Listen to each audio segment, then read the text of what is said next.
This episode is brought to you by Progressive Commercial Insurance. Business owners, meet Progressive Insurance. They make it easy to get discounts on commercial auto insurance and find coverages to grow with your business. Quote in as little as 8 minutes at progressivecommercial.com. Progressive Casualty Insurance Company. Coverage provided and serviced by affiliated and third-party insurers. Discounts and coverage selections not available in all states or situations.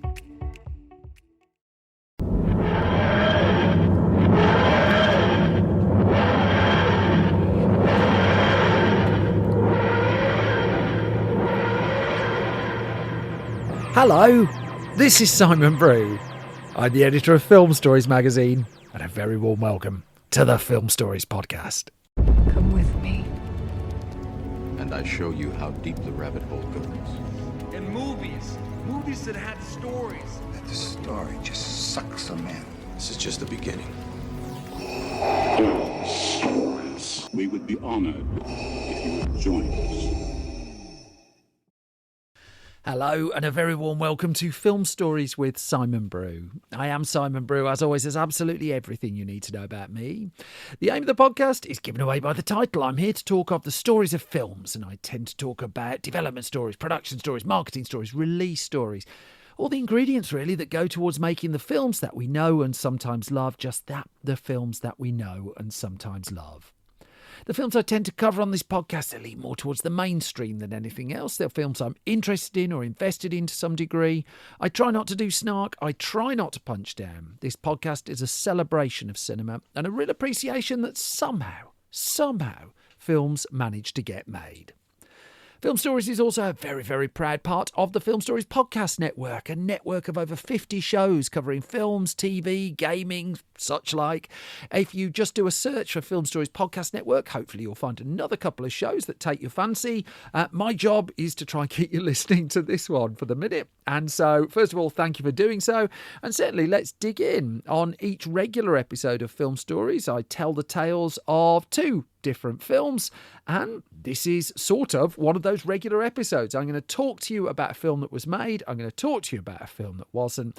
I'm going to set it all up with a clip from the trailer of the first movie concerned. I'll come to the tail of it the other side of this. Now, a motion picture so grand, so magnificent, and so vast, it spans 7,000 years. No way! Yes way! But it starts with Bill. I'm Bill S. Preston! Who was Joan of Arc? And Ted. Noah's wife? We're in danger of flunking most heinously tomorrow. A force from the future Can we go anywhere we want at any time? You can do anything you want. is putting history at their fingertips. Let's reach out and touch someone. They're traveling through time. How's it going, Royal Ugly Dudes? Put them in the Iron Maiden. Excellent! Execute them. Bogus. How's it going, dude? And they're making a big impression. Historical babes. Now they're home Everybody get together, remember who your buddy is. to trash the 20th century. You got a live one here. Picture the scene. You've just made Bill and Ted's Excellent Adventure. You're in the editing room. People are excited. It's going well. And then your distributor goes bust.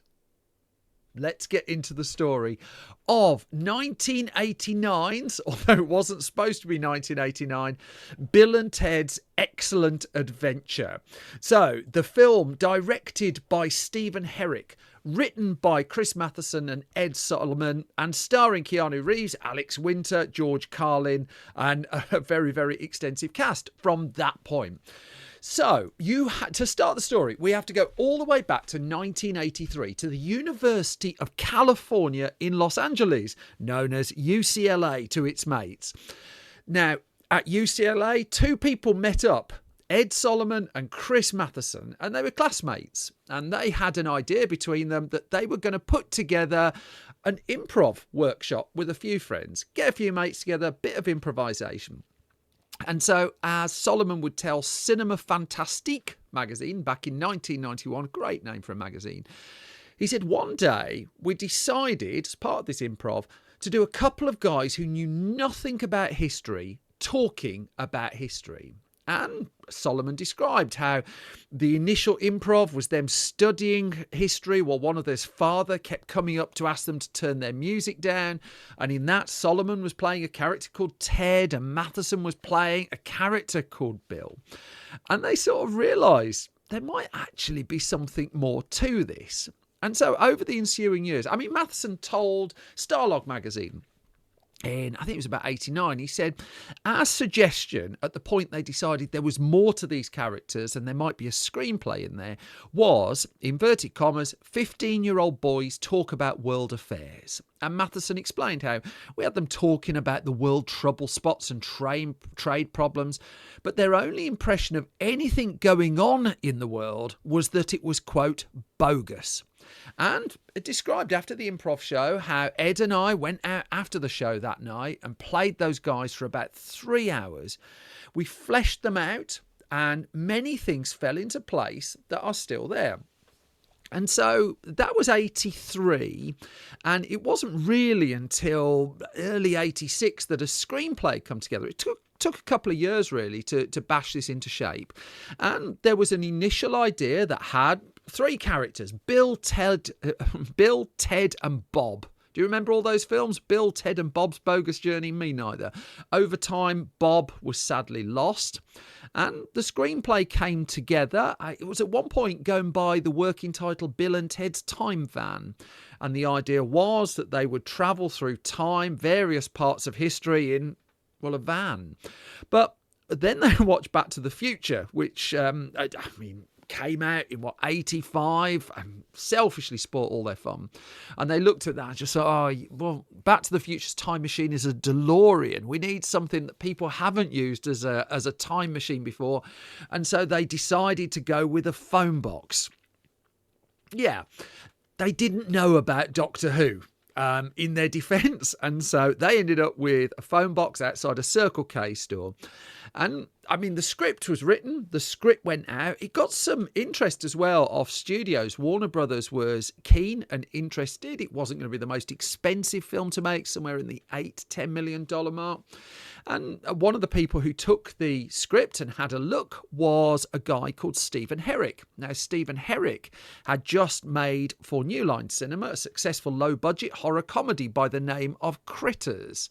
And I mean, he explained how, again to Starlog, how the Bill and Ted's Excellent Adventure script, as it eventually became known, was one of the most read in Hollywood. And Herrick told the Hollywood Reporter, he said that Matheson and Solomon, they wrote such lovable characters and their jokes are always a little off-centre. And he said, I remember a couple of times just belly laughs, although after reading the script, I'm going, this is going to be a huge hit or a huge flop. There was nothing in between, he reconciled, because it was very acute in its jokes and for a very specific audience. Now, the specificity even of that audience was important because the idea was it's a couple of teens who talk in a very stylised way, and a lot of movie studios just really struggled to get around the way that the characters spoke. Do people really talk like that? Are there people like that out in the world? And these would be questions that came up after the film was made, and when it hit, problems come into those. So let's get back to Herrick has made Critters. New Line Cinema offers him Critters 2, but the problem with that was the version of Critters 2 that New Line Cinema wanted to make was exactly the same budget and pretty much a rerun of the original film. And actually, Stephen Herrick had a boatload of ideas for what he wanted to do. And so with New Line not increasing its resources, an offer for Critters 2 instead went out to Mick Garris. But Herrick had made a success of Critters, and so any horror comedy-ish script made for a modest budget was heading towards his intro, and one of those was Bill and Ted. And he described how Warner Brothers were developing the project at the stage that he took delivery of the screenplay, and he said they initially approached me because they thought I could make it on the cheap. And he said, after reading the script, I realised it would be impossible to make a picture of any quality for less than a medium budget, and that's where the difficulties began. Now, this was mid-1996, and Warner Brothers, by this point, there were just alarm bells going off, and it dropped the project. But in its place came producer Dino De Laurentiis, the man behind things like, Flash Gordon's a Dino De Laurentiis production, and a whole story and a half behind that man. He had a company, DEG, picked up the option, and Bill and Ted's Excellent Adventure could go into pre-production. So the budget now was going to be somewhere around $8.5 million. And one of the reasons Warner Brothers had dropped out was that thing. We don't believe these characters. Really like the script. Script is very funny. But the two central characters they had a problem with. With DEG money behind the film, finally they could go forward, and a casting announcement pops up in Daily Variety in 1986, noting that there are two lead roles here, Bill and Ted Cook, the film's, quote, Caucasian, wide-eyed and innocent leads they were starting looking for.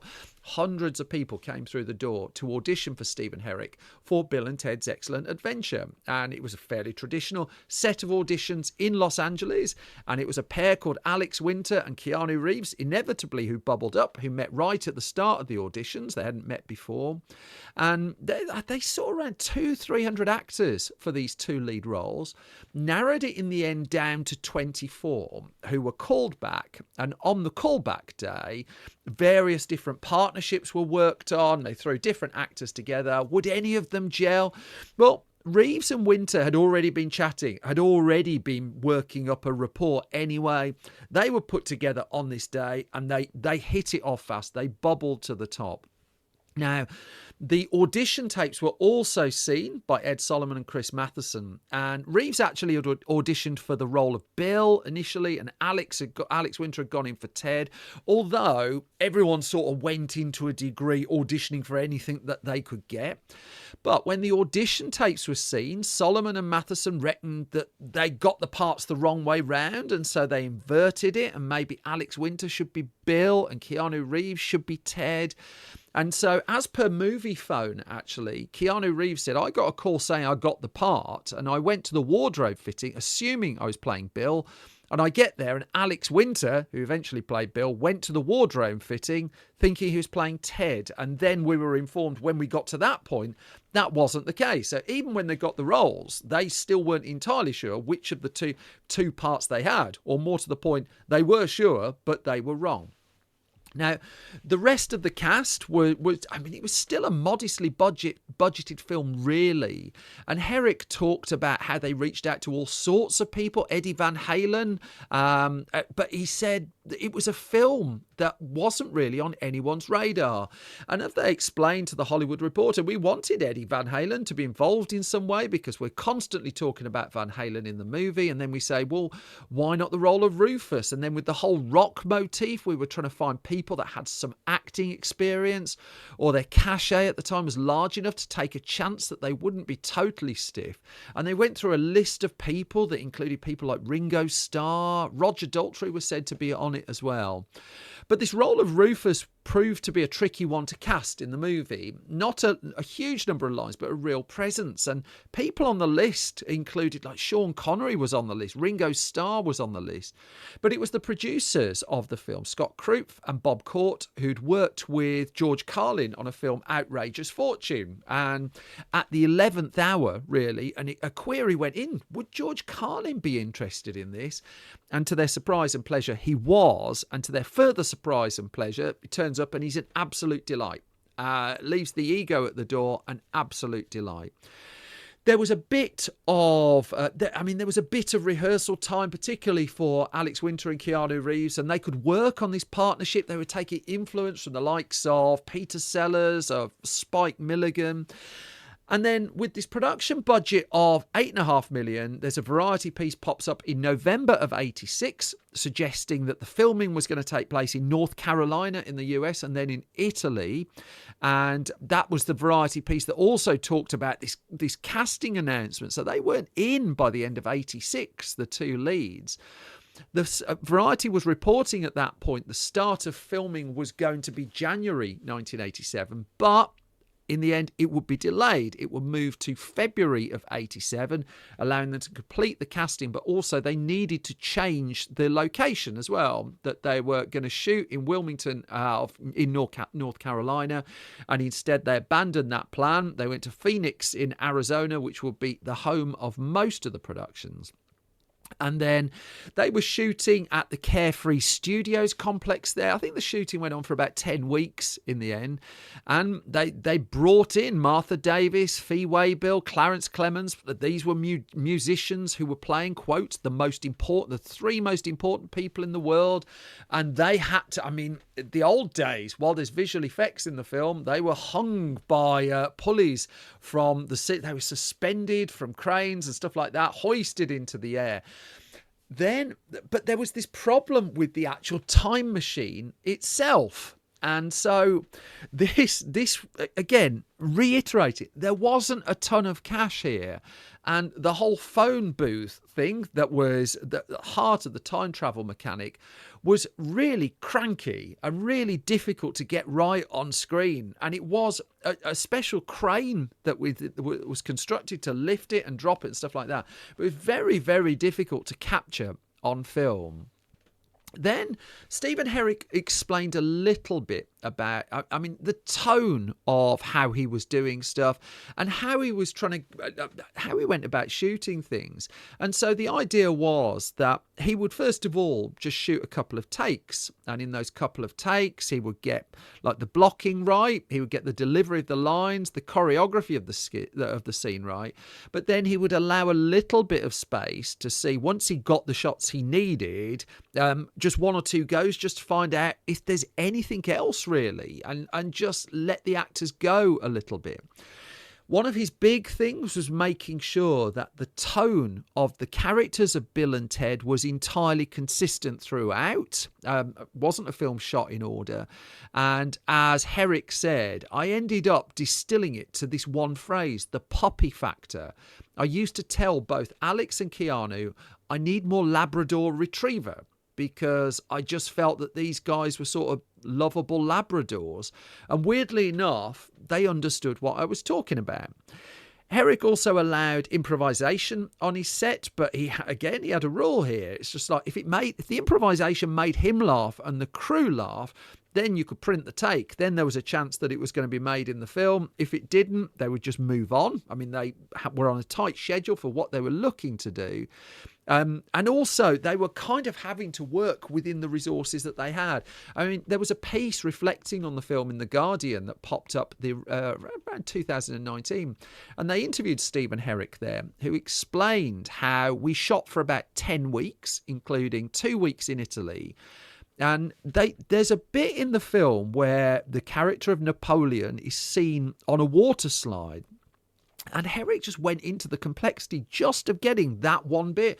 And he just said we couldn't even close the water park for when Napoleon is on the water slide.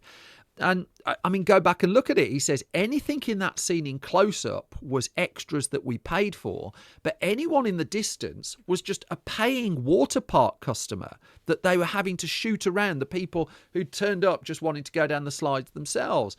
Even when they were shooting things like the ancient Greek segments, they had to go to Rome to do it. They could just about stretch to do 2 weeks in Italy for it. They also, in the midst of it all, were struggling with an ending, that there was something quite anticlimactic to the ending. And if you go, I mean, there's 3 Bill and Ted films now. The second one, Bill and Ted's Bogus Journey, has a great ending. The third one, Bill and Ted Face the Music, I just sort of fizzles out. And I like the film a lot, but it just sort of feels like it stops. And from what I read, the original cuts of Bill and Ted's Excellent Adventure, there were problems with the ending, that it didn't have like kind of the weight. It didn't have the big farewell, the big finale element to it.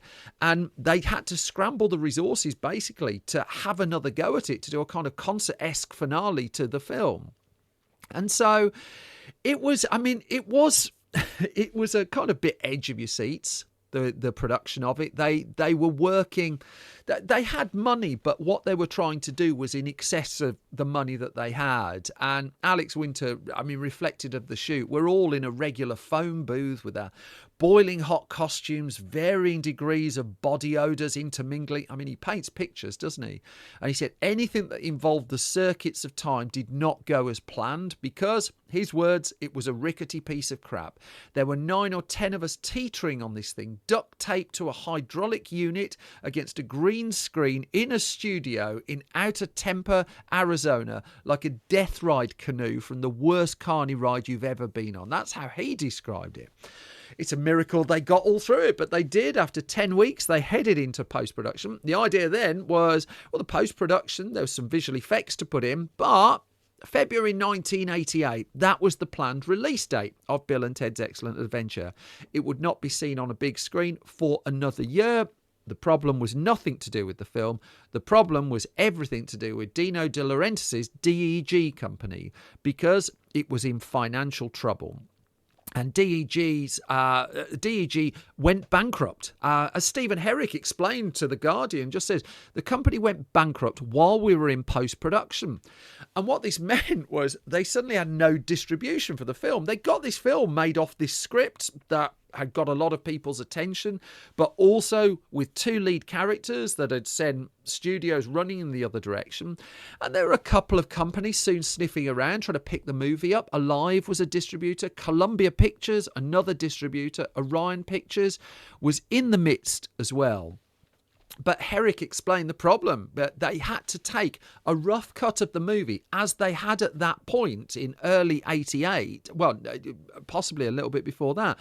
And they had to go round Hollywood with and show the film. And Herrick said, I got a lot of comments like, are there kids that really speak like this? And as Herrick would say, it was this sweet, funny movie, but it became a hateful experience, taking it round the studios, trying to find someone else to pick it up. He said, I was 30 years old, looking at my career and just thinking, I'm done. But when they tested the film in front of an audience, recruited at shopping malls, he said, people went nuts for the film. And that was the turning point. Suddenly, there was a bidding war and a few different companies involved. So one of the companies that put money in was Nelson Entertainment. Now, this was a company known for home video, and it sniffed a home video release. And so it snapped up for $1.5 million off DEG. All the distribution rights at that point on a temporary basis, with the exception of television syndication rights. And then Nelson found a theatrical distributor in America, at least, with Orion. But also what Nelson's money came in and allowed them to do was pay completion costs for the film, because it was a rough cut that they'd had to ship around. They didn't have the money as it stood to finish the film. And it was only when Nelson handed over its $1.5 million that it allowed the additional editing and special effects work to be done. Still, Stephen Herrick's first cut of the film, 2 hours, 25 minutes. If you compare that to the length of the film that actually came out, 90 minutes, the perfect length for a film. 90 minutes, God bless you. So there was a lot of cutting and a lot of metaphorical killing your babies. I mean, a big opening dance number, for instance, that had to go. And nearly an hour of footage was shaved out of Herrick's initial cut of the film. Larry Bock and Patrick Rand were the editors on it. And it was only then when it got down to its 90-minute format, it was pretty much ready to go. But as Alex Winter said, the film got shelved. DEG went under, the movie was as dead as a doornail. And up until the Nelson deal, there was real doubt this was going to happen. As Winter said, we really didn't think it was going to come out. I completely wrote it off and just went back to work on my film stuff. And I mean, a couple of years later, Winter would direct a film called Freaks, which has only just been restored and put back out on home formats as well. But it was that test screening at San Fernando Valley that brought the house down, that turned it round. So finally, they could get a release date for the film inked down. Orion was going to put it out in America, and now it was going to be February the 17th, 1989, a year after, were it not for financial problems, the film was due to be released. So it goes before the critics, and Bill and Ted's Excellent Adventure is a much-loved film now, a really much-loved film. Bill and Ted's Excellent Adventure in 1989, in front of critics, was not a particularly loved film. The New York Times famously called it a painfully inept comedy. And, I mean, lots of people just did not like it. The Los Angeles Times, it is not a satire of mindlessness, it's unabashed glorification of dumbness for dumbness's sake, they wrote. There was a lot of ire just thrown in the direction of it. But still, I mean, critics be damned is the old cliche. Notwithstanding the fact that the reviews were not on the positive side, as always, there are a couple of people who went to bat for it, but not many. There was confidence in the film from the distributors. I mean, remember that test screening? There's something here. And so, I mean, they really pushed for it. They really pushed for it. And Tom Bradley was the Los Angeles mayor in 1989. And he declared in Los Angeles on the day it was released that it was Be Excellent Day. So, I mean, they put a lot into the push for it as well. It's worth noting that it turned up on breakfast cereal adverts and things like that. And so, would audiences turn up to watch it? Well, Bill and Ted's Excellent Adventure turned into the sleeper hit of that particular year. The weekend it opened, I mean, Twins was still clearing up at the box office after a very successful Christmas 1988. But if we look at like the second week of release for Bill and Ted's Excellent Adventure, again, this $8.5–10 million film that had been stuck in limbo looked like it was gone. Well, the number one film on that second weekend was The Burbs from Joe Dante, starring Tom Hanks, with $6 million. Rain Man on its 11th weekend picks up 4.7 million. Bill and Ted on its second weekend in cinemas in the US, $4.6 million. And number 3 at the box office. I mean, we know Keanu Reeves now, we know Alex Winter, but 2 unknown stars in a film that people didn't really get, and then, well, they did get it, didn't they? The people who didn't get it were the people writing the checks. The audience, though, on its third weekend, Bill and Ted's Excellent Adventure goes up the chart, goes up to second place, 4.4 million. The word of mouth is building as Lean On Me opens in cinemas and keeps it off the top slot. The following week, a comedy goes up against it. It's up against The Might of Police Academy 6, City Under Siege, but still Bill and Ted holding along in the top 5. And it would hang around in the top 10 through till, April, on its way to a $40 million domestic gross in the US. Outside of the US, the numbers aren't available, but it would go on to be a hit there as well. To the point where I was just like, hang on, there's something going on. And I mean, there was very, very fast talk of a sequel as well. In fact, I mean, now if we go back to the company Nelson that I mentioned, its specialism was home video. It put a lot into the home video release of it. But even by then, by March 1989, a month after the cinema release of Bill and Ted's Excellent Adventure, there was talk of a sequel. Would it be called Bill and Ted Go to Hell? No, Bill and Ted's Bogus Journey in the end. There was talk of a live-action television series, an animated television series, the latter of which happened. Then the video comes out towards the end of 89. It's a top 5 video rental hit. That's where the adverts go on the breakfast cereal. And Bill and Ted becomes a sleeper hit, a video game, something of a phenomenon in its own right, sparks a couple of careers, and sparks an unlikely movie franchise too. It would be a couple of years later that Bill and Ted's Bogus Journey comes along. Bill and Ted Face the Music in 2020. Even now, in 2025, Keanu Reeves and Alex Winter thrown together in an audition for this original film, all the way back in 87, 88, are on Broadway doing Waiting for Godot together and talking about a Bill and Ted 4. Yet, all the selling of the rights and the problem of DEG going under, it is worth noting as well that the actual rights for Bill and Ted's Excellent Adventure were notoriously hard to track down for a period of time. That I know a couple of people involved in repertory cinemas here in the UK who were trying to show Bill and Ted's Excellent Adventure for many years, and finding out who owned the rights to put it on was incredibly difficult. They were very fractured. No one was quite sure which company had them. Now here in the UK, Studio Canal has got them, has put the film out on 4K as well. But of the 3 Bill and Ted films, and this is like going to the roots of just what an independent production this was and how it came together. First of all, Chris Matheson and Ed Solomon have remained involved throughout, but it's one of those rare trilogies where each chapter in the trilogy has been distributed by a different company. I think the Terminator films were like that as well, less so now, but for a while, every one of them was going out with a different distributor. So hand to mouth was it sometimes to try and get them off the ground. We sit here, 36 and a half years after Bill and Ted first made their debut. It's quite telling that, first of all, they paved the way for things like Wayne's World, but so beloved are the characters and so beloved the actors who play those characters that 36 years on, there is still talk of bringing them back for at least one more Excellent Adventure. And that brings me to the halfway point of this latest episode of Film Stories. As always, thank you for listening. Thank you for your time. Just going to do a few parish notices before I get on to the second of the 2 projects I'm going to talk about. Firstly, if you like this podcast and don't mind supporting it outside of lending it your ears, I'm hugely grateful you lent it your ears. If you subscribe at your podcast home of choice, that costs you absolutely nothing, really helps independent podcasts like this.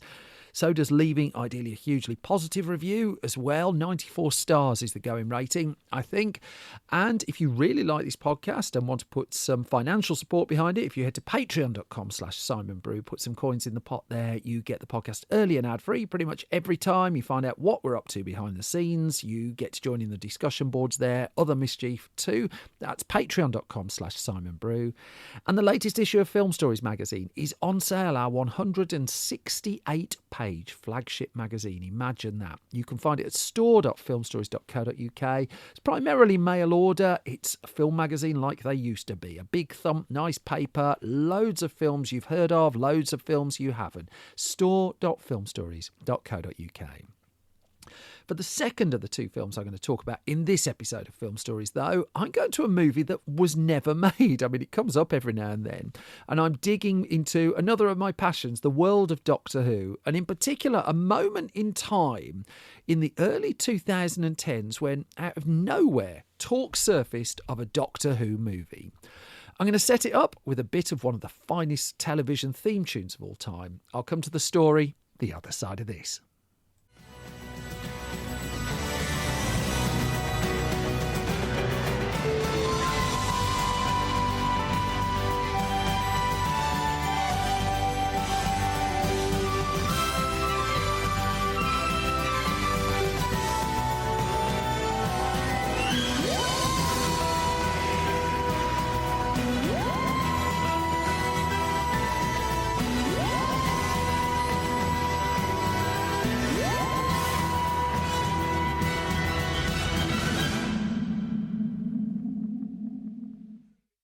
There have, across the timelines, across the fixed points of times, across the history of it all, been several attempts to bring Doctor Who to the big screen. There have been 2 successful attempts to bring Doctor Who to the big screen. A third film starring Peter Cushing was eventually abandoned. All stories for another time. This story is about what happened in the 2010s when, out of the blue, the director of the Harry Potter films suddenly announced he was making Doctor Who. This is an unusual film story, then. That it's a film story about a film that never got made, just to give you the spoiler. But it's also one about, it's a story that just kind of seized the clickbait machine and social media at a point where social media wasn't as big, and loads of websites for just like about a year. And it came out of the blue in 2011, towards the end of 2011, when a director by the name of David Yates gave an interview to Variety. Now, David Yates had sprung to blockbuster prominence off the back of the back four Harry Potter films. That, I mean, by the time you get to the end of the original Harry Potter saga, the films are making absolutely tons of money. Yates has proven himself as someone who could wrestle special effects and story. He channeled some of that into doing a Legend of Tarzan film, which still flies under lots of radar. But in the gap between him doing Harry Potter and then going on to do a Fantastic Beasts ill-fated trilogy of films, he gave this interview. And so, as reported by Variety on November the 14th, 2011, Harry Potter director David Yates, it said, is teaming up with the BBC to turn its iconic sci-fi TV series Doctor Who into a big screen franchise. This came as a surprise. It came as a surprise to fans of Doctor Who. Crucially, it appeared to come to something of a surprise to the people who are making Doctor Who as well. So, Yates, goes the Variety piece, who directed the last four Potter films, said that he's about to start working on a Doctor Who movie with Jane Tranter, head of Los Angeles-based BBC Worldwide Productions. Now, Jane Tranter, I think, is key to this story because come the mid-2000s, her role was Controller of Drama Commissioning for the BBC. Crucially, one of the decisions she'd made, and that it bore spectacular fruit, was recommissioning Doctor Who. That under the stewardship of its new showrunner, Russell T Davies, she was persuaded to bring Doctor Who back, 13 episodes on a Saturday night. 2015 it debuted, it turned into a rating smash, and it turned into a massive commercial juggernaut for the BBC and BBC Worldwide as well. It was a huge hit. It was Tranter's decision. It was Davis's work, as well as a whole bunch of people. But Doctor Who was now firmly back. It looked quite different to the show that had left BBC One in 1989, say for a 1996 television movie starring Paul McGann. And it was a big thing. And Tranter, I mean, she would leave her job at the BBC and move to a role of Executive Vice President of Programming and Production at BBC Worldwide in Los Angeles in early 2009. The remit there, fairly clear. Take the work of the BBC, slap bang into the middle of Hollywood and Hollywoodland, all of that, the American market, and see what could be done. And one of the things that believed that Tranter was keen to push was doing more and more Doctor Who. Now, this was not a surprise because Doctor Who had gone from from its 2005 revival to become one of the BBC's biggest dramas. That if you go to the 1st of January 2010, this was the episode of Doctor Who, The End of Time Part 2, where David Tennant's hugely popular Doctor regenerated into Matt Smith. This was it's really kind of hard to wrap your head around it in the fractured way TV is done now. Half of the watching audience that night, half of the people tuned into television in the UK on the 1st of January 2010 were watching that episode of Doctor Who. It was an astonishing success. I think the only episode that outperformed it was Christmas Special with Kylie Minogue. It was massive. An 8-figure audience in the UK, and the merchandise money piling in, and the attention really had been turned onto the show. Now, that episode, The End of Time Part 2, marked the departure not just of David Tennant, but also of Russell T Davies. As the showrunner of Doctor Who, he would return, but the new showrunner was Stephen Moffat, who at this point had written some of the revived Doctor Who's most popular and well-regarded episodes. And so it was a case that Russell T Davies was going to head over to America. Stephen Moffat was coming in to run Doctor Who at BBC Wales. And going back to David Yates' explanation in that Variety article, we're looking at writers now, he said. I mean, it sounded quite far down the line. We're going to spend 2 to 3 years to get it right. It needs quite a radical transformation to take it into the bigger arena. So he was saying this at the end of 2011. By this point, Stephen Moffat's first series of Doctor Who, starring Matt Smith, had screened. His second series was very much on the way as well. The article made clear that the movie adaptation, as David Yates has said, would not follow on from the current TV series, but would take a completely fresh approach to the material. Russell T Davies and then Stephen Moffat, said David Yates, have done their own transformations, which were fantastic, but we have to put that aside and start from scratch. Well, this was really odd, because Doctor Who was successfully running in the UK at this point. It was still a BBC success, still a hit. Matt Smith was proving popular as the new Doctor. And there's someone in America, a British director, talking about doing this in America that's just, quote, start from scratch. Yates and Tranter were said to be looking for writers on both sides of the Atlantic. And David Yates said, we want a British sensibility. But, he argued, having said that, Steve Close, an American, wrote the Harry Potter films and captured that British sensibility perfectly. So we're looking at American writers too. It was an incredible moment for Doctor Who fans, I am one, when this sparked. And it just looked doomed to failure very, very quickly because, I mean, Stephen Moffat, the man in charge of Doctor Who at this point, didn't seem to know anything about it. Or at the very least, I mean, generously you could say, knew just like very, very brief outline. But, I mean, the impression was he knew nothing about it. Now, the editor of Doctor Who magazine, the former editor, is a man called Tom Spilsbury, and he went onto Twitter back when Twitter was vaguely nice and explained, he filled in some of the gaps of what had happened. So, when Russell T Davies left Doctor Who, he went to America, and the idea was that he was going to do dramas over there. And so he took the Doctor Who spin-off series, Torchwood, to the US network Starz. Now, Starz was going to put a bit more money in. They were going to do a new series of Torchwood called Torchwood Miracle Day.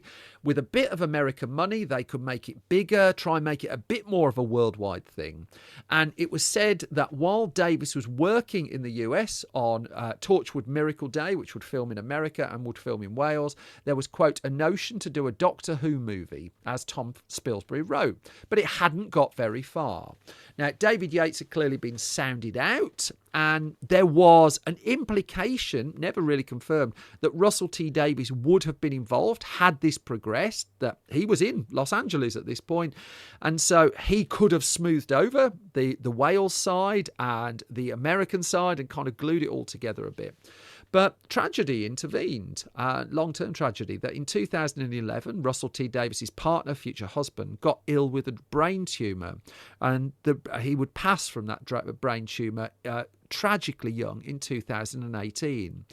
It meant that Davies changed his life. He went from America very quickly back to the UK to be with his husband, caring for him through his illness and spending time together. And what that meant was that the plans he'd had for developing television, potentially film projects in America, were also dropped. That Torchwood ended pretty much at that point. And so he dropped out of the work that he was doing with BBC Worldwide with Jane Tranter, and the Doctor Who movie was in the midst of that.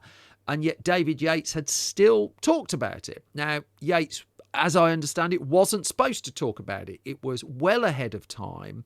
And the idea was, had it worked through, was that Russell T Davies would join up BBC Worldwide in America with BBC Wales and would have an involvement, and a lot of the tensions that suddenly sprung up when David Yates made his pronouncement would have been managed, would have been worked with. And the problem was that by David Yates giving that interview, it put a lot of people's backs up, and it basically killed the momentum of the project, because instead of working out, is this feasible, can we press forward, all of a sudden it was letting off a metaphorical grenade with the Doctor Who team back at BBC Wales. What the hell is this? Why is he saying all of this stuff? Are you really going to have like two different Doctors, two different Doctor Who projects going side by side at the same time? What is this? I mean, there is history for this, but sort of look how that ended up. Still, even by the end of 2011, it wasn't dead. The BBC itself was quoted in a BBC article as saying a Doctor Who feature film remains in development with BBC Worldwide Productions in Los Angeles. The project is unlikely to reach cinemas for several years. No shit. And as yet, there is no script, cast or production crew in place. But go forward a month after all this has exploded, after there's been the pushback, the confusion, the frantic conversations behind the scenes.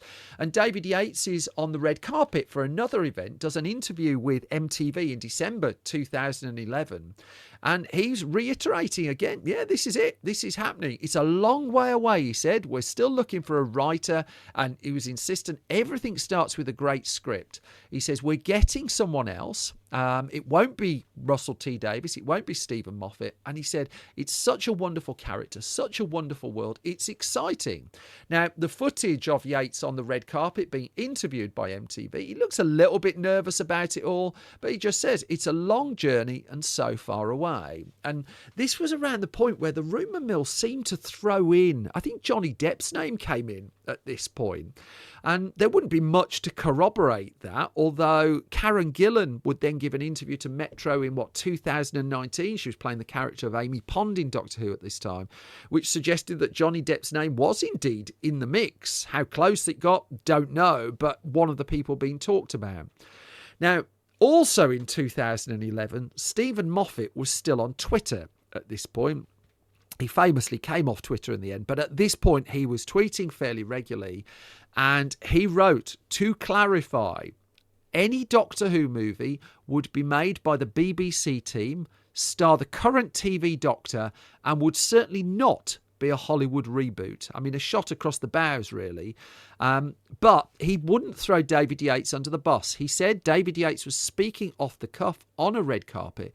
You've seen the rubbish I talk when I'm cornered. Now, Moffat had formed in the movies as well that when he took over the showrunner job on Doctor Who, it meant turning down writing the second Adventures of Tintin movie for Steven Spielberg and Peter Jackson. Moffat is one of the co-writers of the first Tintin film. We are still waiting for the second one, 15 years later. But he turned down Spielberg to go and do Doctor Who. Moffat had a way into the movies had he wanted desperately to push into the movies with this. And I mean, promotions ongoing then for Doctor Who Christmas specials that were running that year. And so Matt Smith and Karen Gillan were interviewed by Radio 1. Tell us about this film. Matt Smith saying, I've got no idea what it will be about. I doubt we'll be in it. Gillan saying there's always rumours about Doctor Who film. And she's the one who put in. I remember them saying Johnny Depp was going to be the Doctor at one point. What's interesting is following Stephen Moffat insisting, not unreasonably, that any Doctor Who project, and this was December 2011, would involve the Doctor Who team. You go 3 months later to March 2012, and David Yates was still insistent this was happening. He was still talking about it. But there was a little bit of change in how he was talking. So he was interviewed by Bleeding Cool, and he says, yes, he says this, yes, I'm definitely doing a Doctor Who movie. And then, I mean, he doubled down a little bit, but explained, I think where everyone got confused was that we're not making it for 5 years, 6 years. So this would have been a Doctor Who movie coming out in 2017, 2018. Spoiler, hasn't happened. Yates said, it's a very slow development. I've got projects backed up between now and about 2015. And it's something I'm very passionate and excited about. And there was the mutual respect for Stephen Moffat. He just said, Stephen's a genius. I love his work. I think he's incredibly clever. I love what he's done with Doctor Who. I love his Sherlock Holmes. I mean, Sherlock had come and been a ratings juggernaut around this time as well. He's such a gifted man. But Yates then said, this is something that's a very slow burn. I'm hoping to sit down with him at some point and have a chat. So there's the sentence. March 2012, 4 months after the original announcement, he's saying, I'm hoping to sit down with him at some point and have a chat. The implication of that was he'd not sat down with him and had a chat. But Yates added, it's just something that we've just been talking about for a little while. It didn't sound like they'd had a face-to-face. Social media, they've both been put in interviews. They've both been pleasant to each other. But still, this was an avoidable problem. And so Yates definitely said, I'm definitely doing it. That much is clear. I know one of the people who interviewed him. There was a rumour around the time that Sony was interested in partnering with BBC Worldwide and had actually got to the point of buying into the project, but I couldn't find corroboration of that. But Sony was said to be opening its checkbook, like the idea of a Doctor Who film. And then it was listed as an open writing assignment as well. They were looking for people specifically with motion picture credits, people who could turn Doctor Who into a 90-minute, 2-hour film. But then there was kind of an assumption that it had just run out of steam a little bit. And David Yates sort of stopped giving interviews, really. Meanwhile, Doctor Who was still being made. BBC One, Stephen Moffat still writing, show running, and Matt Smith still the Doctor. And in early summer 2012, Moffat took Matt Smith and the Doctor Who team to San Diego Comic-Con. And he was insistent. He said, again, if there were to be a future film, quote, it will be absolutely run by the Doctor Who production office in Cardiff. It will feature the same Doctor as on television. It was put to him at this point, the whole thing about David Yates saying, might need some kind of reboot. And Moffat said, we'd love to make a film, but the idea of a rebooted continuity, a different Doctor that's writing the book on how to destroy a franchise, you don't behave like that with it, not ever. 2012, was also the fifth. It was Doctor Who. Building up to its biggest ever party, really. The 50th anniversary episode of Doctor Who, Day of the Doctor, which would go out famously in cinemas as well. Day of the Doctor was broadcast on the 23rd of November 2013. And so Moffat at this point was kind of building up to writing that, putting that together. That's a story and a half of how that all came together. That was about a year and a half away. And the BBC Worldwide had thrown onto Stephen Moffat's plate this other thing that, he clearly didn't seem to be particularly keen on it.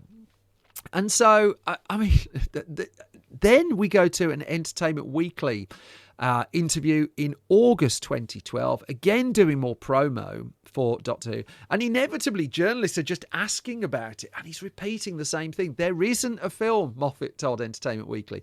I can assure you definitively that was all nonsense. Already by this point, talking in the past tense, just the tense has changed slightly. He said the BBC own Doctor Who, and for the moment, I run it for them. I can say that with authority because as far as the BBC is concerned, I'm the voice of Doctor Who, said Moffat. So if I say it, it's true. He's not leaving just as even the slightest sliver of wiggle room there. Then he added, I don't think David Yates was ever signed to it. I never signed him, so he's not. But I think he's expressed an interest in doing it, and he's a very fine director, and I think he'd certainly be someone that would be on the list for directing such a project. Moffat added, I'm a big fan of his, but the project as he describes it would not happen. It was all a bit more off the cuff than it seemed to be. Well, there was something there. Jane Tranter had been having the meetings, there had been conversations taking place, and David Yates didn't one day just pluck this out of his sorting hat and say, I'm going to do this.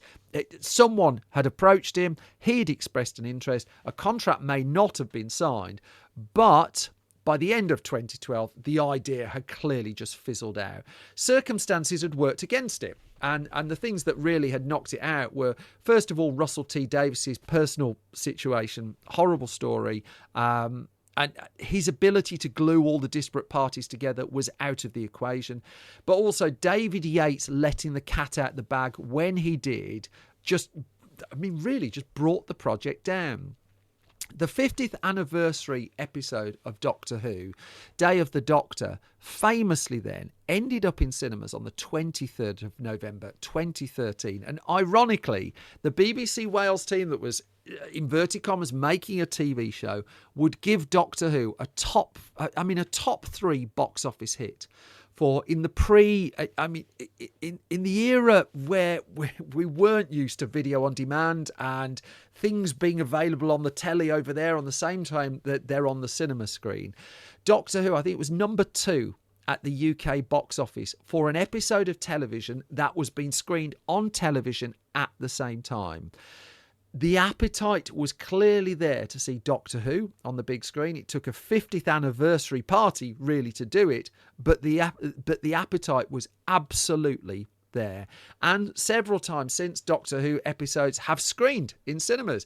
Even more recently, in the Ncuti Gatwa era of Doctor Who, we've had finale episodes screening in cinemas, gets bums on seats. What there hasn't been has been a feature film since the 2 Peter Cushing movies, which in their own way are both anomalies.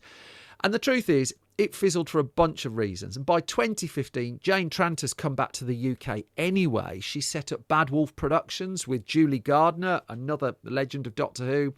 And I mean, I got to interview Stephen Moffat in 2017.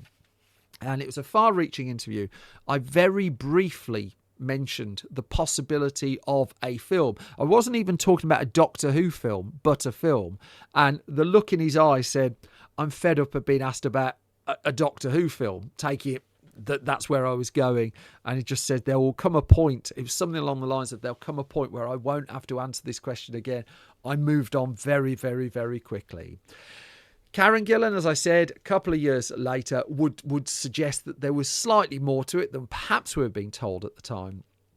But as she reconciled to the Metro, is the BBC going to let that happen? No way. This is one of the flagship shows. And now, as we find Doctor Who, we're just coming to an era where Disney money has poured into it, and Disney money is no longer going to be pouring into it. The BBC is shopping, we're told, is shopping the series round, looking for another worldwide commercial partner to help fund it. Who knows? That may yet open the door for a Doctor Who movie. But I bet you this. Bet you David Yates doesn't direct it. And that all brings me to the end of this latest episode of Film Stories. Thanks for lending it your time. Thanks for listening. It's much, much appreciated. If I've not bored you completely, you can find more from me on Instagram, simon.brew. At Blue Sky, I'm on there, Simon Brew. Film Stories is on Blue Sky as well. Film Stories, it's on Instagram, Film Stories Magazine UK, facebook.com/Film Stories Online. YouTube.com/Film Stories. Quite a lot of stuff going on there now. Thank you to everybody who's subscribing and liking and leaving nice things. Our online store is store.filmstories.co.uk, where you can find our print magazines, the ones that are still in stock. Our UK Blu-ray exclusives of No Way Out and Bull Durham are there as well, with our own extra features on too. And our clickbait and AI-free entertainment website is filmstories.co.uk. Thanks so much for supporting and listening to this podcast. I'm edging towards the 500th episode.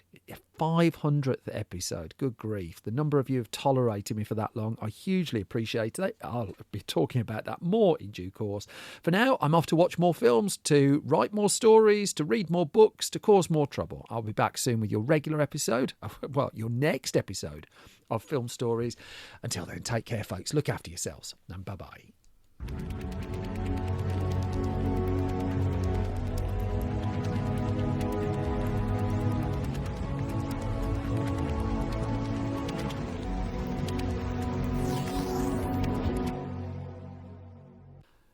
And the post-credits bit, the tiny little post-credits bit, a week where I've finally recovered from a very severe bout of man flu, where I'm still building up to what's turning into a really difficult to put together Film Stories 500 event in London, which is really hurting my head. But I'm watching quite a few old films to try, well, 80s, 90s stuff really, just to try and reboot my head a little bit and keep pushing forward. There is mischief to cause and a very, very busy last 2 months of the year. Touch wood, everyone's health holds. I don't take that for granted anymore. I wish you all the best. Thank you for listening. I'll be back very, very soon.